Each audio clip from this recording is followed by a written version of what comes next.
Hey, what's up everyone, Morey Croson here, and today we're going to be taking a look at Noah Lyles' 6:44.60, his new personal best, and we're going to hop right into it. Alright, so when most of these longer distance sprinters go into the shorter sprints, so for Noah Lyles running like the 200 meters, goes into something like a 60 meter, he's really trying to work on his start, and so what we're doing here is we're really taking a look at some of the changes that he made. So to go to be able to get his personal best, 6:44, he's obviously been able to make some adjustments here, and what stands out to me within his first few steps is really the ability to get that second step down, right? So we can see first step, a lot of similarities here in terms of the body positioning. I would say he's probably a little bit more effective at being able to land here. It's hard to be able to tell 100% from this angle. We don't unfortunately have the same view. This is from a few years ago in the 100 meter. He was going against Christian Coleman and also Akeem Blake here, who is right here. We also have Fred Curley right here, but what we see here is really a big difference to me with that second step and being able to get right up and through,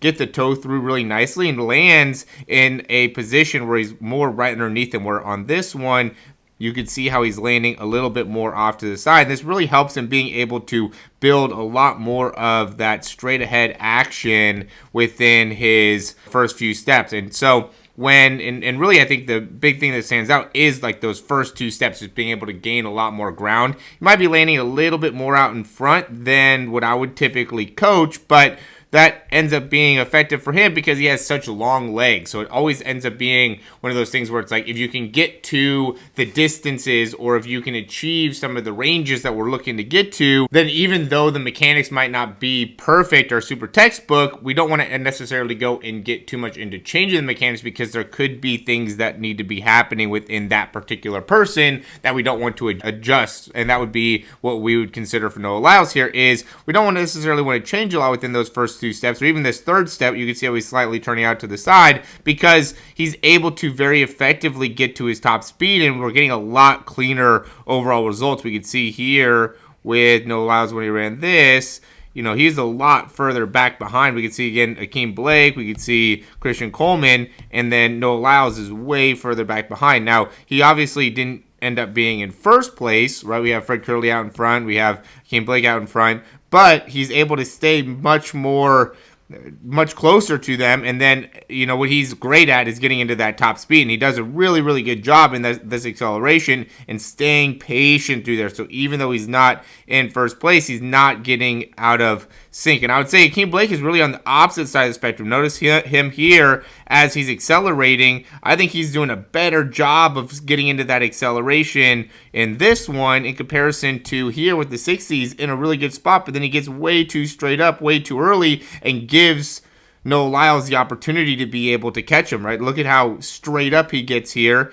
And meanwhile, we see Noah Lyles maintain more of a forward positioning within the spine. And because of that, he's able to really pick up a lot more distance, right? We can see how effective Noah Lyles is being able to really generate a lot of distance per step. And a lot of that has to do with how much horizontal force that he's creating. I know a lot of people are talking about, and I'm one of them, talking about horizontal versus vertical force. And we can see a key difference here between the two, where we could see Noah Lyles is doing a great job of generating that horizontal force and staying consistent with that acceleration, where again Akeem Blake ended up popping up a little bit earlier and is not getting as much horizontal force, right? And that's why he's not able to cover as much ground as effectively. This is where you could really see the difference in how horizontal force really makes a big difference. I'm sure that if we looked at both of them and we looked at their vertical forces, we would see more force out of the Noah Lyles in comparison to Akeem Blake, but what really ends up making him run faster would be the difference in that horizontal force and also the horizontal speed. Look at how much more effective he's covering that same distance, right? If he's able to run a certain amount of speed or a certain distance in a faster speed, a lot of times that has to do with how well we're able to cover ground. And so, again, I think he did a really, really good job here. We can go into this view as well to be able to see some of the things that he's doing from that front side. And, I like to see this just because we can see how he is striking the ground. So as he's pulling back, we can see how he's pulling really back, straight back with that left leg. He's kind of getting into a little bit of rotation and ends up landing a little bit more on the outside part of the foot. but does a really good job of being able to effectively transition right back off, and that allows him to really maximize that hip extension and then also simultaneously get great hip flexion. And that's something that he really has to be able to do, right? He gets so much range of motion per step, and so he's doing all the little things necessary within his body mechanics to make it so he could really maximize the amount of both flexion and extension, or just range of motion in general. And so landing a little bit more on the outside part of the foot ends up helping him get there. Having that little bit of turnout just gives him a little bit of extra range to be able to have a more effective foot strike, and also as that foot strike in the ground, be able to transition through with that opposite leg. So awesome to be able to see and break it all down. You know, I always love watching Noah Lyles run. There's so many things that he does great. I'm using his stride all the time to be able to help athletes better understand what they want to be doing as they're running, especially when it comes to that backside mechanics. So awesome to see him run a 644. You know, always